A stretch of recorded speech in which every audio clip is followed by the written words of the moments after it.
maglakbay na mag-isa upang aking kalimutan mga kaapihan dinanas. Napupunta rin din naman sa mga pagkain.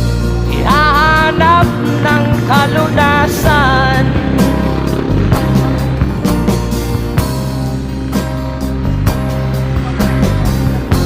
kami hinamak ng lubusan, inapit, tinatawanan, kami itinuring na basahan. Sila ba'y makatuwid